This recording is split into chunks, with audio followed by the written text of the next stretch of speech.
কি সুন্দর উত্তর! দুই জেনারেশনের মধ্যে তুলনা। একজন যুবক তার বাবাকে জিজ্ঞেস করেছিল, আপনারা আগে কিভাবে থাকতেন? শীততাপ নিয়ন্ত্রিত যানবাহন নেই, ওয়াইফাই নেই, কোনো ইন্টারনেট নেই, কম্পিউটার নেই, অনলাইন শপিং নেই, টিভি নেই, মোবাইল ফোন নেই, শপিং মল নেই, মাল্টিপ্লেক্স নেই। আর তার বাবা উত্তর দিলেন, ঠিক যেমন তোমাদের প্রজন্ম আজকের সাথে জীবন যাপন করে।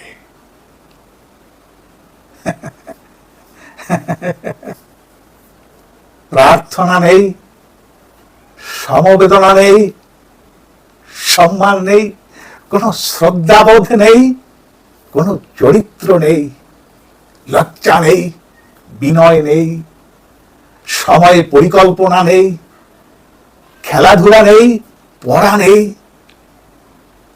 আমরা যারা 1940 থেকে 1980 সালের মধ্যে জন্মগ্রহণ করেছি তারাই ধন্য।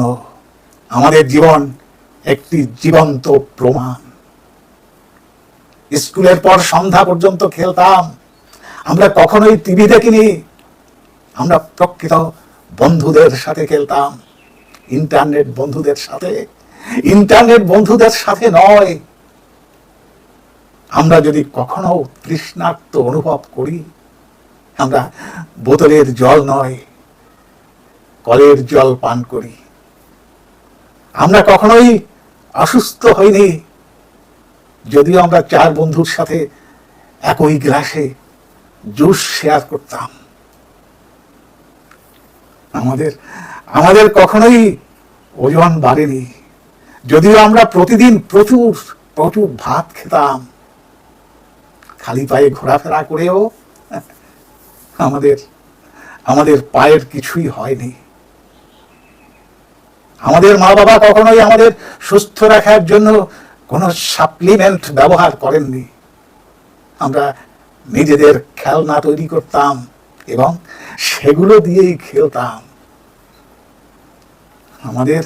আমাদের বাবা মা ধনী ছিলেন না, তারা আমাদের ভালোবাসা দিয়েছেন, পার্থিব উপকরণ নয়। আমাদের কখনোই cellphone, DVD, play station, Xbox, video game, ব্যক্তিগত কম্পিউটার, ইন্টারনেট চ্যাট ছিল না। তবে আমাদের প্রকৃত বন্ধু ছিল। আমরা আমাদের বন্ধুদের বাড়িতে বিনা আমন্ত্রণে যেতাম এবং তাদের সাথে খাবার উপভোগ করেছি।